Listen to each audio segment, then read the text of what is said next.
Hi everyone. Today I wanted to talk about Batman and marriage and whether or not that's actually a good path for him and whether or not that actually equals a happy ending for him or in general.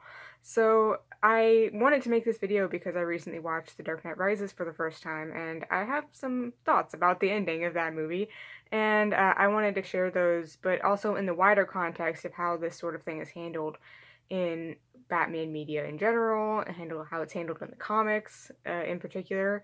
So I wanted to start by talking a little bit about The Dark Knight Rises specifically and what my problems are with the ending of that movie. So if you haven't seen that movie, I'm going to spoil it, so just be forewarned.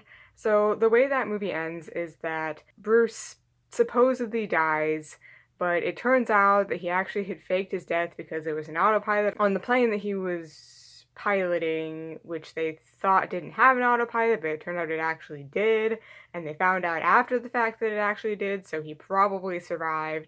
And at the very end, we have this scene where Alfred goes to this place or whatever. He had said that he always had this fantasy that he would see Bruce happy and married there. When Bruce was away in his young adult years, Alfred sees Bruce and Selina Kyle, Catwoman, at this place together, and the implication is that they are married, right? Or at least that they're together in some way, and that is a happy ending for them, and that's the ending that they should have had. There are a lot of reasons why I don't like this ending. One of them, which isn't really what this video is about, but I think it's worth mentioning, is that I don't think this ending fits the tone of that trilogy at all. I think that that ending undermines what The Dark Knight is doing with its ending.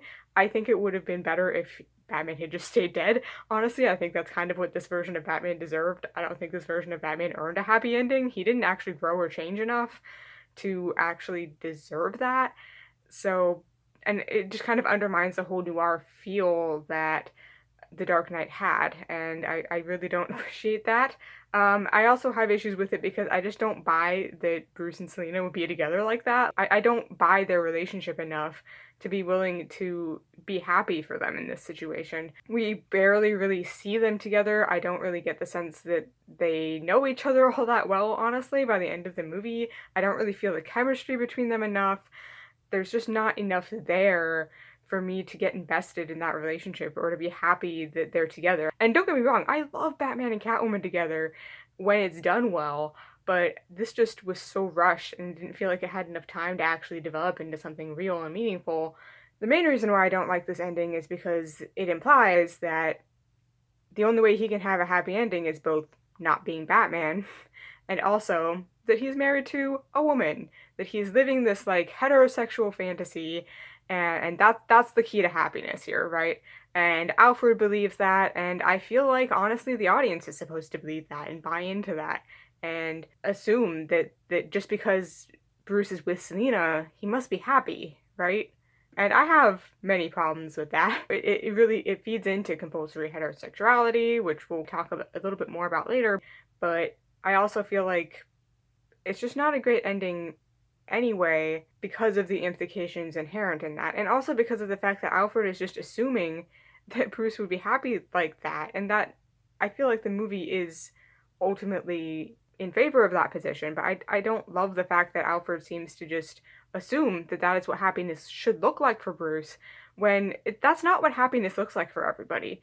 And I think Bruce is actually one of those people who, in most iterations, I don't think that a heterosexual marriage is what would actually make him happy. And I think that there are other paths to happiness for a character like that, or at least there should be. And most of the Batman movies do not end with Bruce in a committed, healthy, stable relationship. We'll see how the sequels to the Batman end up going, but even in that, they're not fully 100% committed to each other by the end of that movie. And even in the movies where it seems like that could be the case, it never really goes anywhere, at least not in a way that seems permanent. But anyway, I also wanted to briefly talk about the comics and how Batman being married is handled there. So in the comics, it's a different situation because you don't often see characters getting married in comics because they're long running and they have to maintain a certain status quo. You'll occasionally get a stable couple like Lois and Clark, or for a long time, Peter Parker and Mary Jane, although that's been imploding lately, but that's a whole other thing. And I have complicated feelings about this because on the one hand, we should be able to explore all kinds of different stories in these, and we should be allowing these characters to grow and change and develop over time, and that means them getting older and potentially getting married or entering into long-term satisfying relationships, and I think that that can be an interesting story to explore in the right circumstances.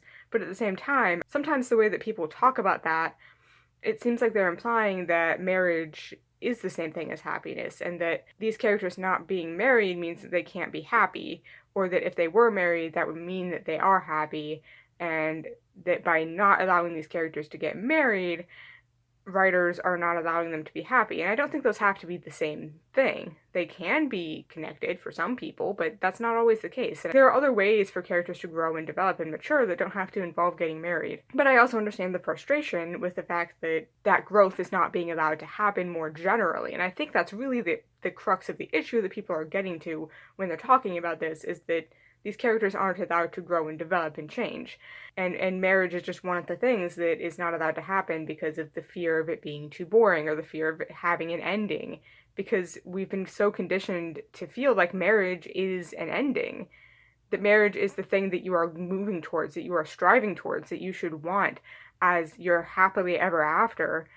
It feels like so much of an ending that they can't imagine writing anything after that point, or can't imagine that there could be any interesting stories to tell with characters that are married, or at least I imagine that could be at least part of where the logic of that is coming from.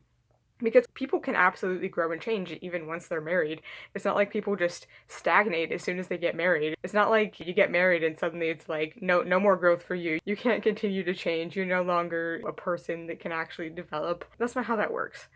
But more specifically, I did really want to talk about Tom King's run of Batman with the infamous wedding that never actually happened between Batman and Catwoman. But the reason they don't get married is because Catwoman thinks that Batman can't be happy and also be Batman, and so she feels like she needs to break it off for that reason, which, for one thing, that's completely ridiculous. And I do feel like the comic does challenge that idea that Batman can't be happy and also be Batman by the end.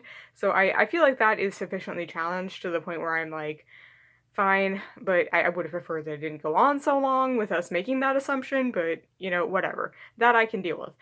But what I don't like is that Catwoman and the comic is essentially saying that if he were to marry her, that would magically flip a switch where he would suddenly be happy, and he would never have any problems ever again, and that would mean he couldn't be Batman anymore. That just doesn't make sense. So many people are unhappy in their marriages. Like, marriage does not immediately mean that you're going to be happier.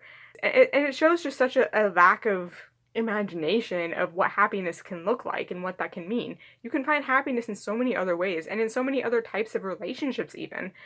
And Batman, especially in the comics, is surrounded by all of these other people that should also be important to him. And to say that him being married to Catwoman is the key to him being happy undermines all of those other relationships that are so important to this character. And I find that really frustrating because I think that so much of what works about Batman, what we love about Batman, is that found family, is all of those platonic relationships that he has, and all of, the ways that he's able to find happiness and find stability and peace within those relationships, or at least that he's able to grow as a result of those relationships. I could have maybe dealt with that reality if it had been challenged more. There is a little bit of pushing back by the end on the idea that they have to be married in order to be in a happy relationship, but that doesn't really go anywhere, and it happens at the very end, and it's like one line, and I just don't think it's enough. It needed to be challenged more separately as its own idea if I was going to buy into that, and even then, it's like, with a comic, people are going to stop reading if they don't care at a certain point. So you can't necessarily be certain that people are actually going to read to the end of your run, especially with a run that is that long. So I feel like you need to do a better job of making it clear what you're really getting at earlier on if you want to make a point like that. If you want to present an idea and then challenge it, you have to make it clear that you're going to be challenging it by the end. Or at least have a certain kind of posture towards that concept that makes it clear that you, as a writer, the intention of the story is not necessarily to support that idea. And I mean, I would love to see Batman and Catwoman in a long-term romantic relationship. I think that could be really interesting to explore. I love their relationship. I love them together, and there is a lot of them together even in Tom King's run that I really love. I really love those first few volumes of them getting together, getting engaged, and all of that. And I love that relationship in the adaptations too. When it's done well, I really loved Batman Returns and the animated TV shows and things like that. But I think that's part of the issue too, is that what I love about their relationship in part is that it's not traditional, it's not typical. It doesn't fall in line with typical ideas of gender dynamics, and I really love that, actually. I think that really makes their relationship special. And I think to have them getting married and, having children and things like that is just kind of it undermines what I love about their relationship in the first place, So why is all of this such a problem? I mean, I've kind of discussed this a little bit, but I wanted to get a little bit more into detail about what the problems with this kind of thing in storytelling in general is, and why it's such a problem for Batman specifically. So, like I mentioned before, Batman has all these other relationships, and to imply that his happy ending means him getting into a romantic relationship undermines all of those other relationships. It means that those relationships are not enough. And more generally, it makes people feel like if they're not married, then they can't have meaningful relationships, that they will be lonely forever otherwise. And that just doesn't have to be the case. And that kind of thinking also leads to people giving up on their platonic relationships, not putting enough effort into those friendships and family relationships that can be so important to people. And those things can lead to happiness. Becoming closer with those other people in your life can also be a path towards happiness. And I would love to see that explored more in Batman, specifically because he's a character who is generally more closed off from everyone.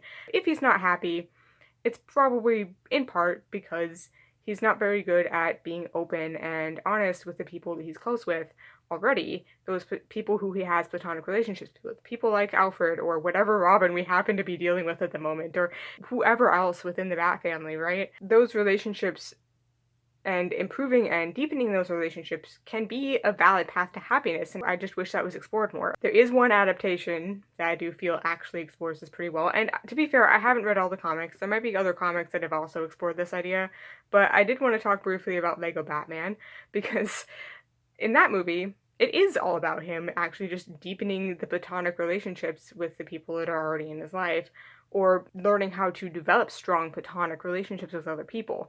There's a little bit of an implication that he has a thing for that movie's version of Barbara Gordon, but that never goes anywhere. He does get a happy ending, though. He gets a happy ending because he learned how to be open and honest with and take accountability for the things that he had done and the ways that he had hurt them.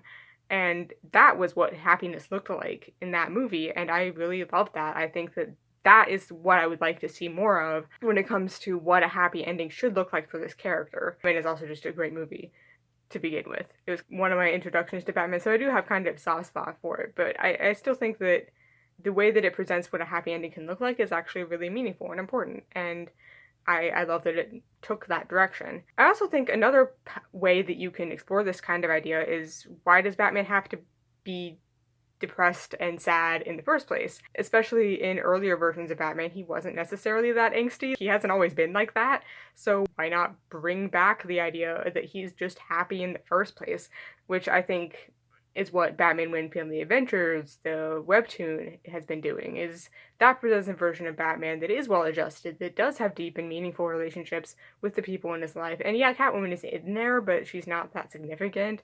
Most of it is really just about all of these platonic relationships between everyone in the Bat family. That is what that is about. And I think that if you want to make the assertion that Batman can be happy and be Batman, then just show us him being happy and also Batman. That is an option. And I think Wayne Family Adventures does a great job of that. And I would love to see more comics explore that side of how Batman can be portrayed as well, and give him a happy ending because he was just happy in the first place, or find, ways to explore that don't require him being so depressed to begin with, so that he has so far to go to get to a place of happiness. The point that I want to make in this video is that in Batman and in other media, portraying marriage as the key to happiness is something that actually does real harm to two people who are not married or who don't plan to get married, who don't want a romantic relationship and feel pressured by society to be in those relationships. Those people are not unhappy because they're not married. They're unhappy because society is putting a pressure on them to be married when that's not something they want, or that's just not something that's in the cards for them right now. And I think that that pressure does real harm to people. It does real harm to people's mental health. It can make people feel incredibly lonely, especially when you want to form platonic relationships with people, but other people don't necessarily always value platonic relationships as much as you do, especially once they get married. Sometimes it can feel like you're losing your friend because suddenly they only seem to really care about maintaining their relationship with the person they're married to. That can happen. It doesn't always happen, but it can. And I think that by valuing romance so much above friendship, it devalues friendship to a point where it can feel really difficult to actually feel like you have community as you get older, and to feel like you're allowed to continue to value those relationships as much as you would like to as you get older, and everyone is telling you you should get married, you have to get married, and that's the only way you can be happy, that's the only way that you can not be alone. Not everyone is meant to be married. That's not the best case scenario for every romantic couple. That's not the best case scenario for every person. And especially not everyone needs to or wants to get married in a way that fits into hegemonic heteronormative ideals. And in a lot of these kinds of situations, like with Batman in particular, it's not like we're ever exploring the idea that he could be in a relationship with anyone who isn't a cis straight woman. And to be fair, there's a whole argument you can make about whether or not Batman or Catwoman are actually straight, but within the canon of the things that I'm talking about here, they're straight. As much as there are so many underlying queer vibes, that doesn't mean that they are canonically that at this point. And with Batman being such a popular media, like, that reaches a lot of people. And I think it is really worth asking, why does a happy ending have to mean a romantic relationship? Why does a happy ending have to mean a wedding? Why does a happy ending sometimes have to mean having kids? I think that we should really examine, just in general, in Batman, but also in other media too, why that even is the standard of what that means, of what happiness looks like. Because I think it can look a lot of different ways, and I don't think that marriage is what that looks like for everybody, and I'd really love it if we could all figure out a way to still acknowledge that marriage can be a happy and good thing for some people, but also acknowledge that it isn't all the time. That sometimes it ends in divorce. That sometimes it can end even worse than that. I think that this intermingling of the concepts of happiness and marriage, that happily ever after means that the woman meets her Prince Charming and they live happily ever after, I kind of think we need to let that concept go. I think it's especially ill-suited to a character like Batman. And I think that's all that I want to talk about for today. So if you like this video, like, comment, subscribe. What do you think? Do you think Batman should be married? Do you think there are any other characters that, that shouldn't be married or that should have been allowed a different path? If you want to, you can follow me on Instagram if you want to see my art. I will see you in my next video.